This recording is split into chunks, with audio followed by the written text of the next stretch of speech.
ಆತ್ಮೀಯ H60 news ಅರ್ಥಾತ್ ತೇಜಿತರಾಮ್ ನ್ಯೂಸದ ವೀಕ್ಷಕರೇ, ನಾನು ನಿಮ್ಮವ ಎಂ ಆಯುಧ ಮಲ್ಲಪ್ಪ ಜೊತೆ. ತಾವು ಈಗ ಸುದ್ದಿಗಳ ಲೋಕಕ್ಕೆ ಎಂಟ್ರಿ ಬಿಡ್ತಾ ಇದ್ದೀರಿ.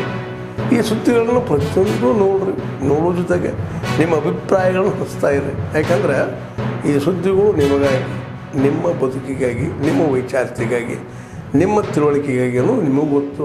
ಜೊತೆಗೆ ನಮಗೂ ನಿಮ್ಮೊಂದಿಗೆ ಇದೊಂದು ಮಾತಾಡುವಂಥ ಜೊತೆಗೆ ಸುದ್ದಿಗಳನ್ನು ಬಿಡುವಂಥ ಕೆಲಸ. ಈ ಕೆಲಸದಲ್ಲಿ ನಾವು ನಿಮ್ಮೊಂದಿಗಿದ್ದೀವಿ ಅಂತ ಹೇಳ್ತಾ ನೋಡ್ತಾ ಇರಿ ಸುದ್ದಿಗಳನ್ನು.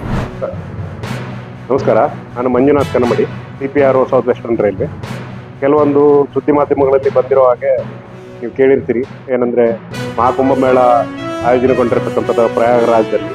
ಅಲ್ಲಿ ಕೆಲವೊಂದು ರೈಲ್ವೆ ಸ್ಟೇಷನ್ಗಳನ್ನು ಆಪರೇಟ್ ಮಾಡ್ತಾ ಇಲ್ಲ, ಕೆಲವೊಂದು ಸ್ಟೇಷನ್ ಕ್ಲೋಸ್ ಮಾಡಿದ್ದಾರೆ, ಪಬ್ಲಿಕ್ ಯೂಸ್ ಮಾಡೋಕ್ಕೆ ಬಿಡ್ತಾ ಇಲ್ಲ, ಎಲ್ಲ ಸುದ್ದಿ ಮಾಧ್ಯಮದಲ್ಲಿ ಬರ್ತಾ ಇದೆ. ಇದನ್ನು ನಾವು ಇವತ್ತು ಮಧ್ಯಾಹ್ನ honourable railway minister Shri Ashwin Vaishnav ಅವರು ಪ್ರೆಸ್ ಕಾನ್ಫರೆನ್ಸ್ ಮಾಡಿ ಕೂಡ ಹೇಳಿದ್ದಾರೆ. ಏನಂದರೆ ಇದೆಲ್ಲ ಕೇವಲ ವದಂತಿ ಅಂತ. ಅಲ್ಲಿ ಪ್ರಯಾಗರಾಜ್ ಮತ್ತು ಅದರ ಸುತ್ತಲತಕ್ಕ ಸರ್ವ್ ಮಾಡ್ತಕ್ಕಂಥ 8 ರೈಲ್ವೆ ಸ್ಟೇಷನ್ಗಳು ಎಲ್ಲವೂ ವರ್ಕಿಂಗ್ ಸ್ಥಿತಿಯಲ್ಲಿದ್ದಾವೆ. ಎಲ್ಲವೂ ನಿನ್ನೆ ಸಂಡೇ 9ನೇ ತಾರೀಕು 330 ಟ್ರೈನ್ ಅಲ್ಲಿಂದ ಆಪ್ರೇಟ್ ಮಾಡಿದ್ದೀವಿ. ಅರೌಂಡ್ 12 ಲಕ್ಷ ಜನನ ಅಲ್ಲಿಂದ ನಾವು ರವಾನೆ ಆಗಿದೆ. ಅದಾದಮೇಲೆ ಇವತ್ತು ಅಪ್ ಟು ಅರೌಂಡ್ 4 o'clock ತನಕ 220 ಟ್ರೈನ್ಸ್ನ ಆಪ್ರೇಟ್ ಮಾಡಿದ್ದೀವಿ. ಮತ್ತು ಅರೌಂಡ್ 9 lakhs ಪೀಪಲ್ನ ನಾವು ಅಲ್ಲಿ ಕ್ಯಾಟರ್ ಮಾಡಿದ್ದೀವಿ ಸರ್ವಿಸ್ನ. ಸೊ ಮತ್ತು ಅಪಾರ್ಟ್ ಫ್ರಮ್ ದಿಸ್ ಎಲ್ಲ ಮೆಮು ಟ್ರೈನ್ ಮತ್ತು ಮೇಲ್ಬಾರ್ ಎಕ್ಸ್ಪ್ರೆಸ್ ಟ್ರೈನ್ಸ್ ಎಲ್ಲವೂ as per the schedule run ಆಗ್ತಾ ಇದ್ದಾವೆ. ಸೊ ಜನರು ಯಾವುದೇ ವದಂತಿಗೆ ಕಿವಿ ಕೊಡಬಾರ್ದು ಅಂತ ತಮ್ಮಲ್ಲಿಗೆ ನಾನು ಕೇಳ್ಕೊತಾ ಇದ್ದೀನಿ. ಮತ್ತು ಅಲ್ಲಿ general manager of north central railway ಮತ್ತು ಬನಾರಸ್ ಮತ್ತು ಪ್ರಯಾಗ್ರಾಜ್ 2 ಡಿವಿಷನ್ಗಳ DRMs ಅಲ್ಲಿ ಸ್ಥಳದಲ್ಲಿ ಮೊಕಾಮ್ ಹೂಡಿ ಸಿಚುವೇಶನ್ನ ಅನಲೈಸ್ ಮಾಡ್ತಾ ಇದ್ದಾರೆ. ರೌಂಡ್ ದ ಕ್ಲಾಕ್ ಅದನ್ನು ಮಾನಿಟರಿಂಗ್ ಮಾಡ್ತಾ ಇದ್ದಾರೆ. ಮತ್ತು along with senior officials of the divisions ಎಲ್ಲರೂ ಮತ್ತು additional police forces of ARP and RPF ಎಲ್ಲರೂ ಇದನ್ನು ಮಾನಿಟರ್ ಮಾಡ್ತಾ ಇದ್ದಾರೆ. ಸೊ ಯಾವುದೇ ವದಂತಿಗೆ ಕಿವಿ ಕೊಡದೆ ಜನರು ತಮ್ಮ ಶ್ರದ್ಧೆಯನ್ನು ಸ್ಥಳಕ್ಕೆ ಆಗಮಿಸ್ತಕ್ಕಂಥ ಕರೆಕ್ಟಾಗಿ ಟೈಮ್ಗೆ ಆಗಮಿಸ್ತಾ ಇದ್ದಾವೆ ಎಲ್ಲ ಟ್ರೈನ್ಗಳು. ಸೊ ಭಕ್ತಾದಿಗಳು ಹೋಗಿ ತಮ್ಮ ಭಕ್ತಿಯನ್ನು ತೋರ್ಪಡಿಸ್ಬೇಕಂತ ಹೇಳ್ತಾ ಇದ್ದೀವಿ.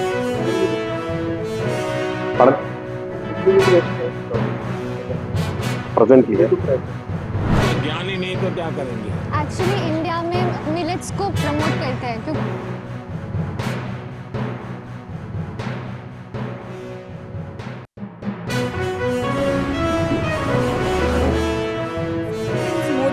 R honourable prime minister Shri Narendra Modi ಅವರ ಜೊತೆ ಬಹಳ ಚೆಂದ ಇತ್ತು, ಬಹಳ ಖುಷಿ ಆಯಿತು ನನಗೆ ಅವ್ರನ್ನ ಮೀಟ್ ಮಾಡಿ.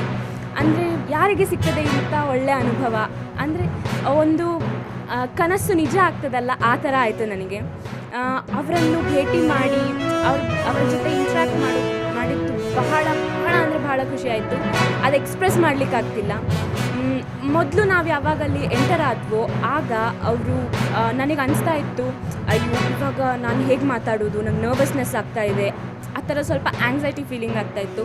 ಬಟ್ ಯಾವಾಗ ನರೇಂದ್ರ ಮೋದಿಜಿ ಅವರು ನಮ್ಮ ಹತ್ರ ಬಂದು ಅವರ ಸ್ನೇಹಿತರ ಥರ ನಮ್ಮನ್ನ ಟ್ರೀಟ್ ಮಾಡಿದ್ರು, ಆವಾಗ ಬಹಳ ಖುಷಿ ಆಯಿತು.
taken and will provide the path to growth for the years to come.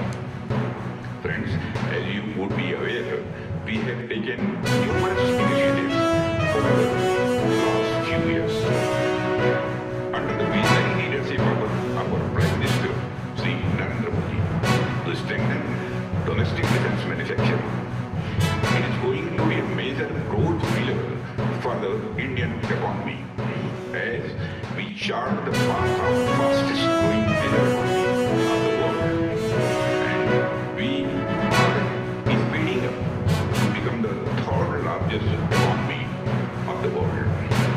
In order to facilitate this transition from a developing country to a developed country by 2047, the government has taken many transformative steps to make our defense industry an important component of the overall national economy. For our foreign friends, many of whom are sitting here, we have allowed FDI up to 75% through the automatic route. For companies seeking a new defense license, up to 100% is also allowed under government approval route.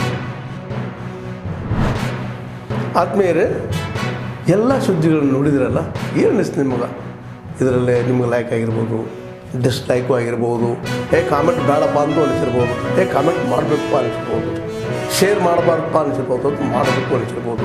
ಏನಾದರೂ ಆಗಲಿ share ಮಾಡ್ತಾಯಿರಿ, ಈ ನ್ಯೂಸ್ಗಳನ್ನ ಹಂಚ್ತಾ ಇರಿ, ಜೊತೆಗೆ ಇದಕ್ಕೆ subscribe ಆಗ್ತಾಯಿರಿ ಅಂತ ಹೇಳ್ತಾ H16 news ಅರ್ಥಾತ್ ಹೇ ಸೀತಾರಾಮ್, ಇದು ಸತ್ಯದ ಕೈಗೆ ನಡಿ. ವಂದನೆಗಳು.